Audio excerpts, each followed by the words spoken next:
রান্না করলে মজা হতেই হবে। হ্যালো এভরিওয়ান, আসসালামু আলাইকুম। কেমন আছেন আপনারা সবাই? আজকে আপনাদেরকে আমি ঢেঁড়স ভাজি রান্না দেখাবো।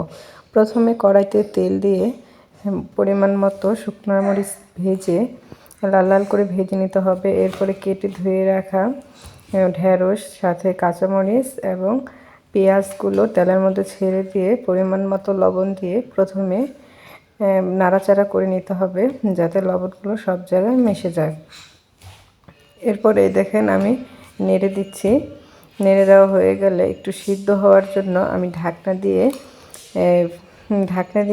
ঢেঁড়স ভাজিটাকে ঢেকে দিব যাতে ভেতর থেকে সিদ্ধ হয়ে আসে। আচ্ছা, একটা কথা বলি আপনাদের, ভিডিওটা ভালো লাগলে প্লিজ লাইক করবেন অ্যান্ড কমেন্ট করবেন। আর আপনারা কোন রান্না জানতে চান প্লিজ জানাবেন। এরপর ঢাকনাটা ঢেকে দেওয়ার পরে আমি পরে উল্টে পাল্টে নেড়ে নিচ্ছি। এই দেখেন আমার ঢেঁড়সগুলো একদম সিদ্ধ হয়ে গেছে। মাশাআল্লাহ, দেখতে খুবই লোভনীয় লাগতেছিল। এরপর আবার আমি একটু ঢাকনাটা ঢেকে নিলাম। এখন দেখেন আমার রান্না প্রায় কমপ্লিট। আমি ঢাকনাটা সরিয়ে নিয়ে কিছুক্ষণ নাড়াচাড়া করে নামিয়ে নেব। যারা যারা আমার পেজে নতুন আছেন প্লিজ একটা লাইক অ্যান্ড কমেন্ট করে যাবেন এবং চ্যানেলটিকে সাবস্ক্রাইব করবেন।